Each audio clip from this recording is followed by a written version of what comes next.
Welcome in to the Arkansas Sports Network's Hometown Sports Football Preview, proudly presented by Arkansas Tech University, D3 Auto Sales, and by Metcalf Trucking Company.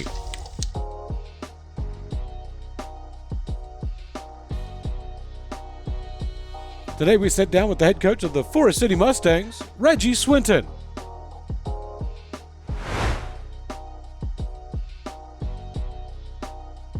This Pigskin Preview is sponsored by First Community Bank.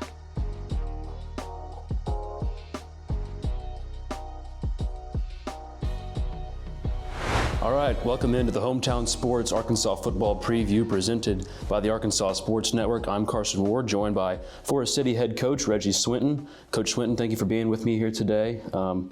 Very excited to hear about your team and what you guys have going on this season. So I want to start by asking you, you told me, we're talking a little bit off camera, you said you drive a long way every morning to go and coach this team. What makes Forrest City so special to you, and what makes that team just motivate you to get up and do that every morning?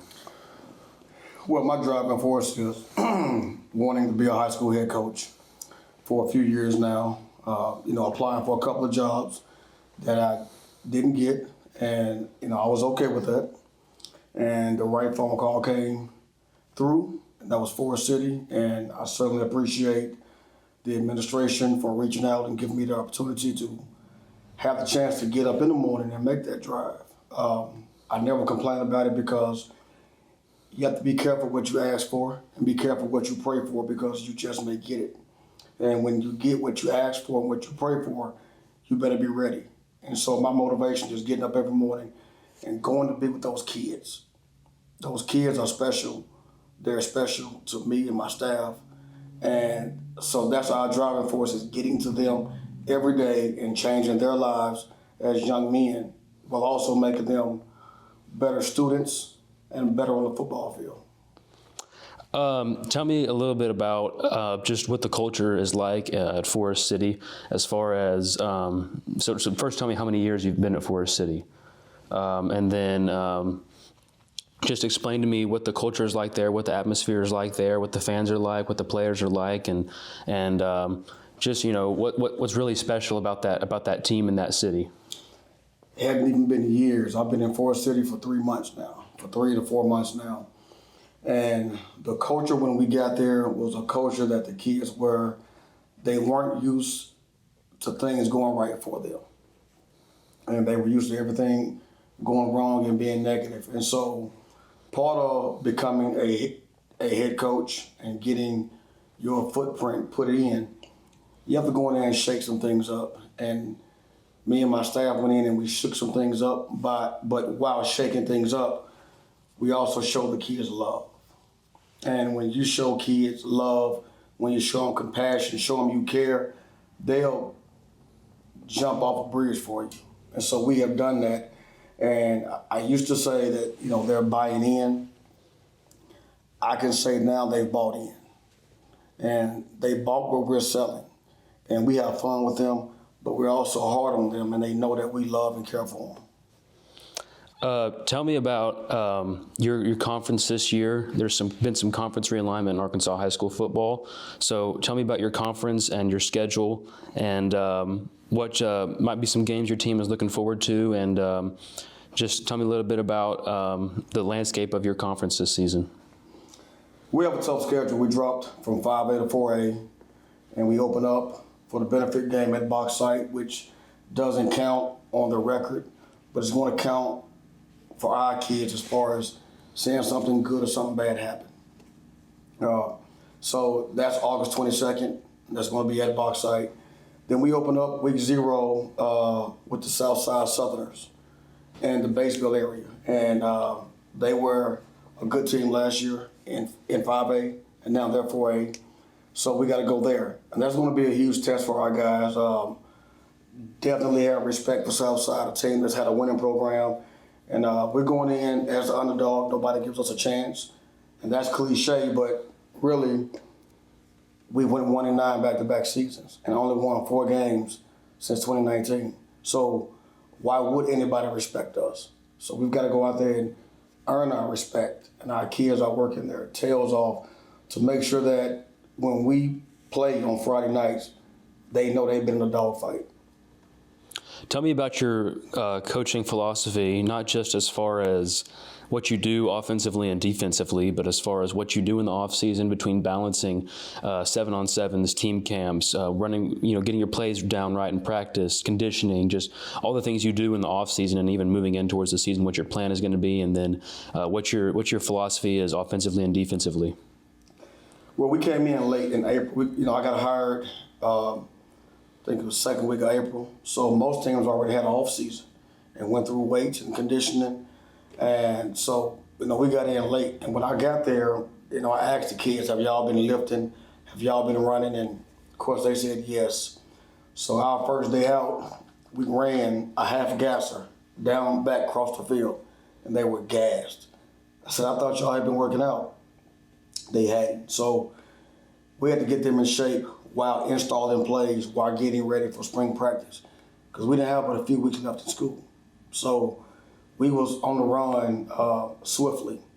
And so getting our offense and defense instilled in that amount of time was difficult. Trying to figure out the kids' names, having to put tape on kids' helmets to know who's who, because we don't know them. And so we're trying to figure out who's going to play what, who can do what the best. So that was difficult for us. So we went in late and we had to hit the ground running. But since then, we've been going full speed, and we run those kids tremendously. We run those kids a lot. So now they're in shape, and we've had 7-on-7s and team camps. In fact, we just completed our last team camp this past Wednesday at Southwest High School, where you had Southwest High School, Central High School, and Mills High School in Forrest City. And that was a major plus for us. We came out of that whole thing healthy. And now we're getting ready to start training camp August 1st. So it sounds to me like you are not afraid to put your kids through almost a trial by fire. Getting them ready by playing tough teams in these team camps. Like Central is 7A school, and they have a lot of history. And Southwest is a team. I've talked to Coach Lewis. They're a team that many consider to be on the rise. And Mills has had a really good past couple of years. They've had some good recruits and things like that. So tell me about You mentioned that your kids you didn't feel like they were physically where they needed to be whenever you got there. So tell me a little bit about what your goal is for this team, where you want them to be come the beginning of the season. Well, our goal is to win our first game. You win it, you win your first game, and you move on to the second game. I don't want to look past anybody because, again, we're new. We got a new coaching staff. There's 8 coaches, 7 of us, my first time coaches in high school. And so we're learning, and there's going to be things that we teach the kids, and there's going to be things that the kids teach us on Friday nights. But one thing about it is we do not lack football knowledge. You're talking about myself, Sam Elijah Butu, Antoine Robinson, Kevin Thornton, Mike Nichols, Daryl Searcy, Brandon Wilkins, and Marquise Boyd. That's a coaching staff of guys that's every day we're getting better. Every day the kids are getting better. And the excitement in Forrest City right now, everywhere we go, people are ready for the season, because what I've done is I came in and I've done what Coach Prime did at Jackson State. Got the camera following the kids and putting everything on YouTube. And so it's giving the fans a chance to see what the kids are doing daily. And they're seeing the progress from day one to where we are now. It's keeping people involved, and people are hungry for a winning season in Forrest City. And I'm never one to shy away. I'm never one to, hold my tongue. I expect to be in the playoffs. I expect to be in the playoffs and make some damage. And we're not just here because we are happy to be here. No, we're here for a purpose. And the purpose is to get these kids ready and teach them how to win. Because one thing I've learned is when you're used to losing, you're used to losing. But also when you're used to winning, you're used to winning. And I'm used to winning. And so putting that into kids that hasn't won before is hard, but they have bought in, and we love it. So tell me about maybe a couple names on your team that you're excited to watch this season, maybe guys that have stepped up and become leaders on your team, or maybe some guys that have stepped up and maybe they're working really hard in the weight room, or they're working really hard and pushing other guys during conditioning, or just anything like that that you've noticed from your team, maybe some guys that you want to talk about, give some exposure to, or just, just talk to me a little bit about your roster. There are some guys on this team. We got some senior leadership. Guys are finally stepping up. We got some juniors that are awesome and a couple of sophomores. I'll name a few. First of all, our big 6'5" left tackle named Colin Daniels. Big physical guy, got great feet, can move, nasty, loves the pancake block. He's been the leader of our linemen. Talk about Daquan Scott, who was the 8th leading passer in the state last year on a 1-19. And he's playing a lot of defense now. Been a good leader since he's been back. Then you talk about Ja'Cory Buchanan, who's a 10-600 guy. He went to Arkansas Tech camp a couple of weeks ago, ran a 4.44, and they're going to offer him most likely. He got his first offer last week from Arkansas Baptist College, and he'll get more offers because he's just different, catches everything with his hands. Then you got our running back named Kevin Jones, who the Razorback just now looking at, Arkansas State is looking at. In fact, Kevin and Ja'Cory will be at Arkansas State on Friday for a workout, for a camp, and then Kevin's going to Fayetteville the following day for a visit. So then you got a guy that's going to be a sophomore named Vonterius Williams. This kid he's going to be a force to reckon with the next couple of years in Forrest City. Then you got KP, our quarterback, Kendrick Patterson, who's competing for our quarterback position. He'll be a sophomore, 6'5", 200 pounds, has a great arm. Right now, Florida State likes him. And so we got some pieces, guys that's doing well. Then also, we have Rashad Washington, who was last year's leading receiver. I think he had 800 yards last year on a 1-19. He's back. And so we got so many guys. Then Frank Crutcher. He's about 6'2". He's going to be our field goal kicker, our kickoff guy, but a heck of a linebacker with speed. And one thing we're built on is speed. And so one more guy I want to name is another senior lineman, Jeremy Holmes. He's about 260, 270, about 6'2". Got a chance to be special for us. So we're a team of guys that hasn't won, but they're winners to me.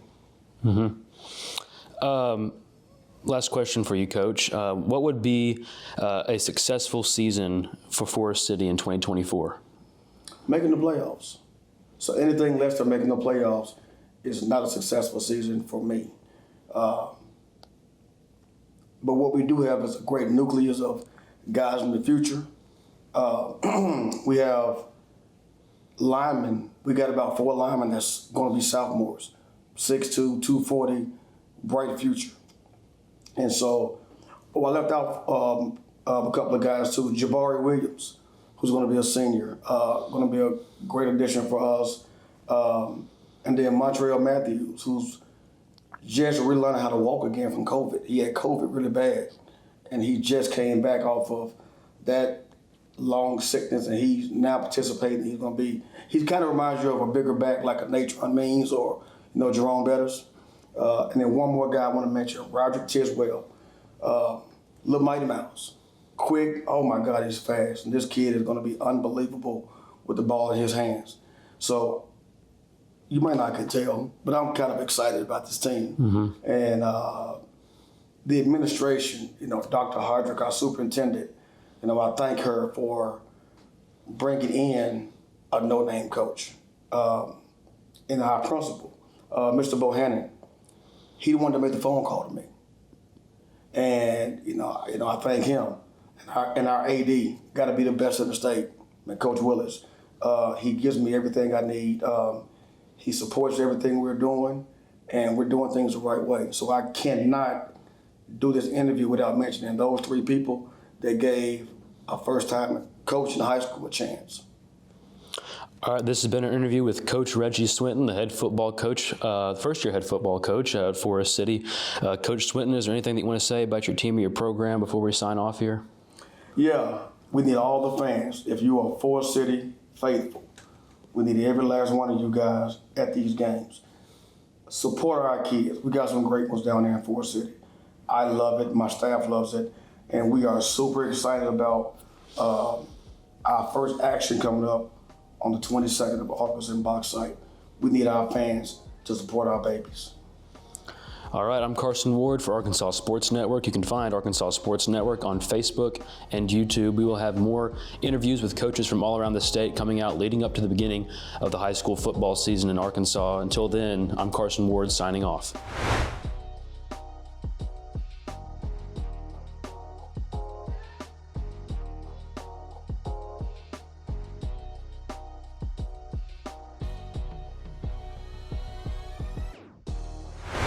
Thanks again for joining us on the Arkansas Sports Network's Hometown Sports Football Preview. Don't forget to like and subscribe to the Arkansas Sports Network on YouTube to catch more previews and all the latest updates on your favorite teams.